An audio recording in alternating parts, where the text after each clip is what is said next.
आप सभी बहनों को मेरा नमस्कार। आज की इस वीडियो में बात करने वाले हैं आंगनवाड़ी भर्ती 2024-25 के बारे में। जी हाँ साथियों, आंगनवाड़ी भर्ती 2024-25 जो है प्रदेश में चल रही है और विभिन्न जनपदों से फाइनल मेरिट लिस्टें आ चुकी है और इसमें जो है चयन प्रक्रिया किस प्रकार से हुई है, क्या कुछ रहा है, इसके बारे में बात करेंगे। किस प्रकार से जो है चयन किया गया है और शैक्षिक योग्यता कैसे निर्धारित की गई है, मेरिट लिस्टें किस प्रकार से बनाई गई हैं, वहीं आय प्रमाण पत्र आपका बीपीएल एपीएल किस प्रकार से निर्धारण हुआ है।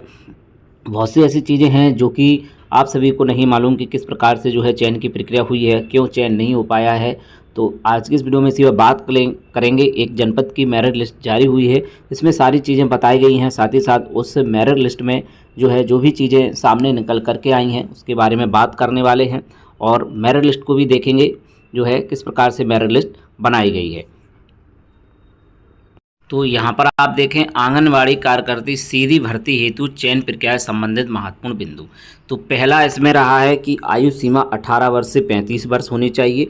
ठीक है। वहीं हाई स्कूल अंक तालिका में प्रमाण पत्र में अंकित जन्म तिथि, हाई स्कूल आयु गणना हेतु कट ऑफ डेट 1 जनवरी 2025 अर्थात अभ्यर्थी की आयु सीमा जो है निर्धारित की गई वो की गई है 1 जनवरी 89 से कम एवं 1 जनवरी 2006 से अधिक नहीं होने चाहिए। यानी 1 जनवरी 2024 को जो है 18 वर्ष से 35 वर्ष होने चाहिए। न्यूनतम शैक्षिक योग्यता इंटरमीडिएट या उसके समकक्ष होगी, यानी कि जो मिनिमम योग्यता थी वो इंटरमीडिएट थी और उसके समकक्ष, यानी इंटरमीडिएट से कम पर जो है चयन यहाँ पर नहीं किया जाएगा। सीधी भर्ती हेतु चयन की वरीयता, यहाँ पर सबसे पहले वरीयता का क्रम आप देखें। सबसे पहले वरीयता दी जाएगी बीपीएल विधवा को। ठीक है। अगर मान लीजिए बीपीएल विधवा कैटेगरी यहाँ पर देखी जा रही है, तो अगर 2 बीपीएल विधवा हैं कैटेगरी में, तब किसका चयन होगा? तब जो है जिसके पास मेरिट ज़्यादा होगी उसका चयन किया जाएगा। यानी high school, inter, graduation, post graduation, यानी कि चारों को देखा जाएगा। ठीक है। मान लीजिए दोनों की ग्रेजुएशन है, दोनों की यानी इंटर है मान लीजिए, और एक की ग्रेजुएशन है, तो इस कैटेगरी में जो बीपीएल विधवा है उसमें जो है ग्रेजुएशन वाली महिलाओं को ले लिया जाएगा। यानी कि उनके पास ग्रेजुएशन की डिग्री है तो उसके आधार पर उनके पास ज़्यादा शैक्षिक योग्यता है तो यहाँ पर उनको ले लिया जाएगा। तो इस प्रकार से चयन किया गया है। वहीं अगला है बीपीएल तलाकशुदा या परित्यक्ता। तो इसमें अगली कैटेगरी है, इसको देखा जाएगा। बीपीएल विधवा नहीं है तब फिर देखा जाएगा कहीं बीपीएल तलाकशुदा परित्यक्ता कोई कैंडिडेट तो नहीं है, फिर भले ही जो एक कैंडिडेट ग्रेजुएट हो चाहे पोस्ट ग्रेजुएट हो, लेकिन दूसरे नंबर पर किसको लिया जाएगा? दूसरे नंबर पर लिया जाएगा आपका बीपीएल तलाकशुदा को। एक जो है पोस्ट ग्रेजुएट तक है, क्या है? पोस्ट ग्रेजुएट है। दूसरा जो है बीपीएल है, क्या है? बीपीएल है लेकिन इंटर पास है, तो किसको लिया जाएगा? इसको ले लिया जाएगा। और यहाँ पर तलाकशुदा भी है, परित्यक्ता भी है। वहीं अगर मान लीजिए एक जो है बीपीएल में ग्रेजुएट है और एक बीपीएल में सिर्फ इंटर ही है लेकिन तलाकशुदा परित्यक्ता है, तो उनको पहले लिया जाएगा, सादा वाले को नहीं लिया जाएगा। तो ऐसी ही चयन की प्रक्रिया है। वहीं अगला है अब मान लीजिए ये दोनों नहीं है तो बीपीएल अन्य में देखा जाएगा। बीपीएल वाले अब 2 कैंडिडेट हैं जो कि विधवा तलाकशुदा में से नहीं है, सिंपल बीपीएल है, स्टूडेंट है और बहन है, उनका चयन किया गया है, लेकिन 2 लोग हैं, तब किसको लिया जाएगा? तो जिसके पास जो है मान लीजिए ये 12th हैं और ये ग्रेजुएट हैं। ठीक है। तो मेरिट निर्धारण पूरा देखा जाएगा, कौन कहाँ तक है और सभी के नंबर को ऐड करके देखा जाएगा। इसके बाद एपीएल विधवा है, अगर बीपीएल नहीं है तो फिर एपीएल को देखा जाएगा। फिर एपीएल में जो है तलाकशुदा परित्यक्ता देखी जाएगी, फिर एपीएल अन्य, यानी कि एपीएल ये वाला सिर्फ सबसे लास्ट में देखा जाएगा। पहले इन दोनों को देखा जाएगा, एपीएल विधवा और एपीएल तलाकशुदा। इस प्रकार से मेरिट का निर्धारण होगा। आवेदन पर जिस भी शैक्षिक किसी अभिलेख का अंक ना हो, सिर्फ उसी का मूल अभिलेख मिलान करते हुए एक प्रति स्वप्रमाणित लेना है। आवेदन जिस भी शिक्षक एवं किसी अभिलेख का अंक ना हो, सिर्फ उसी का मूल अभिलेख मिलान करते हुए एक प्रति स्वप्रमाणित लेना है। आय, जाति, निवास प्रमाण पर विशेष परीक्षण कर लें। आवेदनकर्ता अभ्यर्थी के नाम के ही हों। विज्ञापन की अंतिम तिथि 14 अप्रैल 2024 के बाद का कोई भी शैक्षिक एवं अन्य प्रमाण पत्र अभिलेख स्वीकार नहीं है 14 अप्रैल के बाद का। मूल अभिलेख से परीक्षण कर लें। निवास प्रमाण पत्र उसी ग्राम पंचायत वार्ड का होना चाहिए, नहीं होने पर टिप्पणी अंकित करें। यानी कि निवास प्रमाण पत्र जो हैं उसी ग्राम पंचायत वार्ड का होना चाहिए, नहीं होने पर टिप्पणी अंकित करें। आय प्रमाण पत्र 15 सितंबर 2023 के पूर्व और 14 अप्रैल 2024 के बाद का ना हो। तो आय प्रमाण पत्र कब का होना चाहिए? 15 सितंबर 2023 के पूर्व और 14 अप्रैल 2024 के बाद का ना हो। वहीं दिव्यांग और स्वतंत्रता सेनानी के अभ्यर्थी क्षेत्र आय संख्या चयन किया जाएगा। तो आय प्रमाण पत्र 15 सितंबर 2023 के पूर्व और 14 अप्रैल 2024 बाद का नहीं होना चाहिए।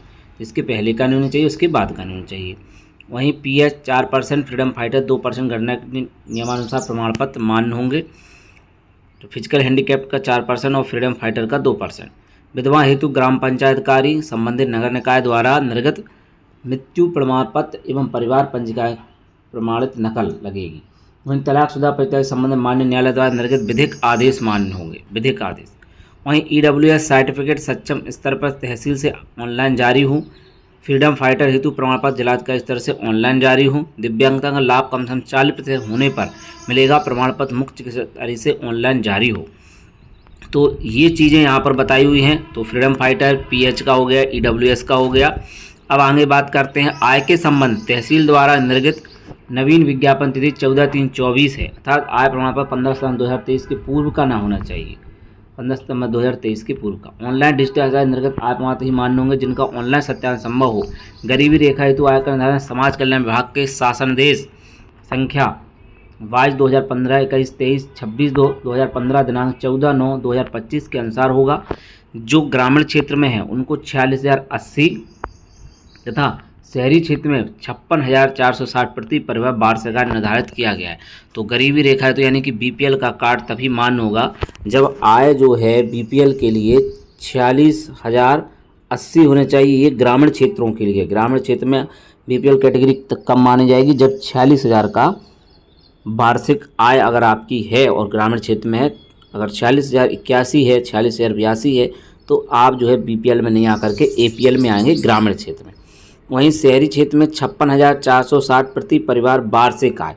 तो अगर शहरी क्षेत्र में है तब आपकी 56,460 जो है वार्षिक आय होनी चाहिए। समस्त स्रोतों से वार्षिक आय आपके पूरे परिवार की जो है 56,460 होनी चाहिए, तब आप शहरी क्षेत्र में बीपीएल कैटेगरी में आएंगे। तो देखिए बीपीएल का निर्धारण कैसे हो रहा है, बीपीएल ग्रामीण, ठीक है, और दूसरा है शहरी। बीपीएल ग्रामीण में होगा 46,080 रुपया, आपका ग्रामीण क्षेत्र में 46,080 रुपया होने चाहिए तब आप बीपीएल में आएंगे, और उससे ऊपर होगा तो एपीएल निर्धारण किया जाएगा। और शहरी क्षेत्र में 56,460 पर जो है बीपीएल शहरी क्षेत्र में माने जाएंगे। 56,460 से ऊपर जो भी इनकम होगी वो जो है आपकी एपीएल में काउंट की जाएगी। तो आय के संबंध में तहसील द्वारा निर्गत नवीन विज्ञापन थी 14/3/24 है, अर्थात आय प्रमाण 15 सितंबर 2023 के पूर्व का ना हो। ऑनलाइन डिजिटल हस्ताक्षर निर्गत होना चाहिए जिनका ऑनलाइन सत्यापन संभव हो। और जो समाज कल्याण विभाग द्वारा आय का निर्धारण है, जो समाज कल्याण विभाग के शासनादेश संख्या दिनांक 14/9/2015 के अनुसार होगा। तो 14/9/2015 में जो है यही निर्धारण किया गया है। ठीक है, तो ये तो हो गया आपका आय के संबंध में। इसके बाद अभ्यर्थी रिक्त पद वाले ग्राम पंचायत वार्ड का निवासी हो। रिक्त पद वाले ग्राम सभा वार्ड में उपरोक्त किसी भी श्रेणी में पात्र अभ्यर्थी उपलब्ध न होने पर संबंधित न्याय पंचायत से उपरोक्त अनुसार श्रेणीवार चयन किया जाएगा। तो देखिए किस प्रकार से ये वाला पॉइंट काफ़ी महत्वपूर्ण है। अभ्यर्थी रिक्त पद वाले पहले तो ग्राम पंचायत वार्ड का निवासी होना चाहिए, पहली बात। रिक्त पद वाले सभा वार्ड में उपरोक्त किसी भी श्रेणी में पात्र अभ्यर्थी उपलब्ध ना हो, यानी कि जो श्रेणी बताएंगे बीपीएल, एपीएल, दिव्यांग, विधवा, परित्यक्ता, किसी भी श्रेणी में अभ्यर्थी नहीं मिलने पर जो है फिर जो है न्याय पंचायत में से श्रेणीवार चयन किया जाएगा। तो न्याय पंचायत स्तर से इसका चयन किया जा सकता है, कब? जब आपके ग्राम पंचायत वार्ड में से कोई ना मिले। वहीं आय, निवास, जाति एवं ईडब्ल्यूएस प्रमाण पत्र के संबंध में तहसील से ऑनलाइन डिजिटल हस्ताक्षर से सक्षम स्तर से निर्गत आय प्रमाण पत्र, निवास प्रमाण पत्र, जाति प्रमाण पत्र एवं ईडब्ल्यूएस प्रमाण पत्र ही मान्य होंगे जिनका ऑनलाइन सत्यापन संभव हो। कौन मान्य होंगे? आय, निवास, जाति, ईडब्ल्यूएस प्रमाण पत्र तहसील से ऑनलाइन, वो भी डिजिटल सिग्नेचर से सक्षम स्तर से निर्गत होंगे। आय प्रमाण पत्र, निवास प्रमाण पत्र, जाति प्रमाण पत्र, ईडब्ल्यूएस तभी मान्य किए जाएंगे। तो ये आय, जाति, निवास और ईडब्ल्यूएस प्रमाण पत्र के संबंध में है कि ऑनलाइन होने चाहिए, क्योंकि पहले ऑफलाइन भी बनते थे, लेकिन यहाँ पर ऑनलाइन की बात की गई कि ऑनलाइन होने चाहिए, जो ई डिस्ट्रिक्ट पोर्टल से वेरीफाई हो जाते हैं। ऑनलाइन आप उनको चेक कर सकते हैं कि वो सही है या गलत। इसके बाद मेरिट का निर्धारण किस प्रकार से है ये जरूरी है समझना। कैसे होगा? सामान्य से मेरिट सूची तैयार की जाने की प्रक्रिया। न्यूनतम शैक्षिक योग्यता इंटरमीडिएट या समकक्ष एवं अधिकतम शैक्षिक योग्यता परास्नातक के आधार पर मेरिट तैयार की जाएगी। तो पोस्ट ग्रेजुएशन तक मेरिट तैयार होगी। न्यूनतम शैक्षिक योग्यता इंटरमीडिएट है। इसके बाद अभ्यर्थी द्वारा प्राप्त अंक प्रतिशत को 10 से विभाजित करने पर जो उत्तर प्राप्त होगा वही उसका अंक माना जाएगा, जो 10 से विभाजित होने पर। जैसे हाई स्कूल में 45% अंक प्राप्त हुए तो 45/10 यानी 4.5 हुए। तो हाई स्कूल जैसे 45% है तो 4.5 है, अगर 70% है तो 7.0, पोस्ट ग्रेजुएशन है तो अगर 80 है तो 8.0, इस प्रकार से। इसी प्रकार CGS पद्धति एवं ग्रेडिंग में प्राप्त अंक भी आगणित किए जाएंगे, जो ग्रेडिंग सिस्टम है उसमें भी। मेरिट सूची तैयार करने में दशमलव के 3 अंक तक गणना की जाएगी, तो दशमलव के 3 अंकों तक गणना की जाएगी, जैसे कि 7.100 इस टाइप से, ठीक है। यदि एक से अधिक अभ्यर्थी अंक समान है तो अधिक आयु वाले अभ्यर्थी को वरीयता दी जाएगी। अगर अंक समान हो जाते हैं तो अधिक आयु जिसकी होगी उसको चयन किया जाएगा। एक से अधिक अभ्यर्थी की आयु भी समान होने पर अधिक योग्यता रखने वाले अभ्यर्थी को वरीयता दी जाएगी। तो इस प्रकार से जो है यहाँ पर चयन की प्रक्रिया अपनाई जाएगी, ये बात यहाँ पर स्पष्ट लिख दिया गया है। तो इसका मतलब स्पष्ट निकल करके आया है कि सिर्फ इंटर के आधार पर चयन नहीं होगा, ठीक है। कैसे कि अगर जो है 2 कैंडिडेट मान के चलें, पहला कैंडिडेट दूसरा कैंडिडेट, एक यहाँ पर सिर्फ 12th पास है और दूसरा जो है ग्रेजुएट पोस्ट ग्रेजुएट तक है, ठीक है, तब चयन किसका होगा? चयन देखिए 10th के मार्क जोड़े जाएंगे, इंटर के, ग्रेजुएशन के, पोस्ट ग्रेजुएशन तक के जोड़े जाएंगे, ठीक है। ये जो है यहाँ पर देखा जाएगा, तो ये 12th वाला ऑलरेडी यहाँ से बाहर हो जाएगा, क्योंकि अगर ये पोस्ट ग्रेजुएशन तक चला गया, ग्रेजुएशन तक चला गया तो ये ऑटोमेटिकली ही बाहर हो जाएगा, इसका चयन होना संभव नहीं है, ठीक है। लेकिन वहीं दूसरी पोजीशन देखिए, पहला कैंडिडेट दूसरा कैंडिडेट, यहाँ पर ये भी 12th है और ये भी 12th है, बस इसके अलावा कोई नहीं, तब किसका चयन होगा? और दोनों की मेरिट समान हो गई है, ठीक है। तब कैसे चयन किया जाएगा? अगर मान लीजिए दोनों की मेरिट समान हो जाती है तब फिर देखिएगा यहाँ पर जो ज़्यादा एज का होगा उसका चयन कर लिया जाएगा, ये बात यहाँ पर स्पष्ट बताई गई है। दूसरा, अगर मान लीजिए ये 12th है और ये जो मान लीजिए ग्रेजुएट है, लेकिन ये जो है विधवा कैटेगरी में है, तब जो ग्रेजुएट वाले को भी नहीं लिया जाएगा, यहाँ पर 12th विधवाओं को ले लिया जाएगा, क्योंकि ये यहाँ पर प्रावधान पहले से कर रखा है कि जो है जो वरीयता का क्रम है वो यही है। यहाँ पर देखें आप, BPL विधवा को पहले ले लिया जाएगा। तो इस प्रकार से जो है यहाँ पर चयन की प्रक्रिया अपनाई जाएगी और उम्मीद है कि अब आप इस चीज़ को समझ गए होंगे।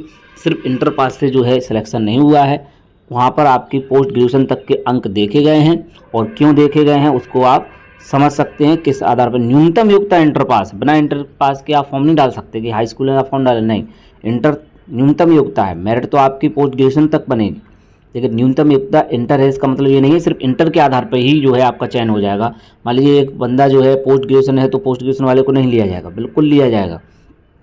सिर्फ न्यूनतम योग्यता इंटरमीडिएट है, आप सोचे कि उसने जो है पोस्ट ग्रेजुएशन तो उसके अंक नहीं जोड़े जाएंगे, उसके अंक जोड़े जाएंगे, उसके सारे अंक जोड़े जाएंगे, 10th के अंक, 12th के अंक और ग्रेजुएशन के अंक, पोस्ट ग्रेजुएशन के अंक, सारे 1 2 3 4 चारों के मार्क्स यहाँ पर जोड़ करके जो है लिस्ट बनाई जाएगी, और उसी के आधार पर बनाई भी गई है, उसी के आधार पर चयन की प्रक्रिया भी अपनाई गई है। यहाँ पर आप देख सकते हैं, ये जो है प्रेषक नामका सिंह सचिव उत्तर प्रदेश शासन का भी आदेश है। यहाँ पर आप देखें ये सब चीज़ यहाँ पर लिखी हुई हैं। आयु सीमा का निर्धारण बताया गया है चयन के लिए। देखिए ग्रामीण क्षेत्र में उसी ग्राम सभा, शहरी क्षेत्र में उसी वार्ड में स्थित उसी आंगनवाड़ी केंद्र की सहायिका जिसकी न्यूनतम सरकारी सेवा निर्धारित कट ऑफ डेट को 5 वर्ष की न्यूनतम सेवा पूरी हो तथा शैक्षिक योग्यता न्यूनतम इंटरमीडिएट हो, उसको आयु 50 वर्ष से अधिक न उसका चयन किया जाएगा। तो इस प्रकार से ये जो है चयन की प्रक्रिया अपनाई गई है। और यहाँ पर जो है पॉइंट नंबर 7 में जो है मेरिट के निर्धारण के लिए बताया गया है, एक ही श्रेणी में एक से अधिक पात्र अभ्यर्थी उपलब्ध होने की दशा में सभी अभ्यर्थी मेरिट लिस्ट बनाई जाएगी। एक ही श्रेणी में एक से अधिक पात्र अभ्यर्थी, तो सभी की मेरिट लिस्ट बनाई जाएगी। जैसे हमारी एक ही कैंडिडेट तो फिर कुछ नहीं, उसी का चयन कर लिया जाएगा। आंगनबाड़ी कार्यकर्ता, मिनी आंगनबाड़ी कार्यकर्ता और सहायिकाओं के सभी पदों में न्यूनतम शैक्षिक योग्यता, इंटरमीडिएट समकक्ष एवं अधिकतम शैक्षिक योग्यता परास्था आधार पर मेरिट तैयार की जाएगी। न्यूनतम योग्यता इंटरमीडिएट और समकक्ष एवं अधिकतम शैक्षिक योग्यता इंटरमीडिएट के आधार पर तैयार की जाएगी। पर समस्त परीक्षाओं के अंकों को जोड़ने पश्चात मेरिट लिस्ट तैयार किया। यदि एक से अधिक अभ्यर्थी समान अंक प्राप्त करते हैं तो अधिक आयु वाले अभ्यर्थियों को वरीयता दी जाएगी। यदि एक से अधिक अभ्यर्थी अंक और आयु भी समान हो तो अधिक शैक्षिक योग्यता वाले को वरीयता दी जाएगी। तो इस प्रकार से चयन की प्रक्रिया अपनाई गई है। बाकी आप मेरिट लिस्ट जो है ये मऊ जनपद की है, आप सभी यहाँ पर देख सकते हैं इसकी लिस्ट जो है ऑलरेडी वीडियो में बनी हुई है, आप वहाँ पर देख सकते हैं। और भी जनपदों की मेरिट लिस्टें जारी की जा रही हैं, वो भी आप सभी को देखने को मिल जाएगी। जो भी अगर कि यहाँ पर देखें आप, आवेदन फॉर्म में बीए का अंक प्रतिशत अधिक भरा गया है तथा एमए के स्थान पर बीएड का अंक प्रतिशत भरा गया और एमए का मूल अंक पत्र जो है प्रस्तुत नहीं किया गया, तो यहाँ पर चीज़ें बता दी गई हैं। तो सारी चीज़ें स्पष्ट हैं, क्लियर हैं। बाकी इसकी जो मेरिट लिस्ट है आप सभी पहले भी देख चुके हैं, चैनल पर डली हुई है, मऊ जनपद की है, आप उसको वहाँ पर देख सकते हैं। तो किस प्रकार से मेरिट लिस्ट बनाई गई है, क्या कुछ रहा है, सारी चीज़ें आपके माइंड में क्लियर होंगी। अगर आपके कोई भी और भी डाउट है तो आप कमेंट जरूर करें, आप सभी को अपडेट दे दी जाएगी। जिस भी जनपद की जो भी मेरिट लिस्ट आ रही है, जो भी अपडेट आती है, आप सभी के बीच शेयर कर दी जाती है। खास तौर से विभिन्न जनपदों की मेरिट लिस्टें आनी शुरू हो चुकी है और वहाँ की अपडेट भी आप सभी के बीच शेयर की जा रही है। आप कमेंट कीजिएगा, आपके जनपद की अपडेट आप सभी को प्रोवाइड कराई जाएगी। जितना भी प्रयास होगा आप सभी के कमेंटों का जवाब दिया जाएगा। बाकी आप टेलीग्राम चैनल को ज्वाइन कर लें, वहाँ पर भी आपको ये PDF लिस्ट मिल जाएगी। तो अब मिलते हैं किसी नेक्स्ट वीडियो में। जय हिंद।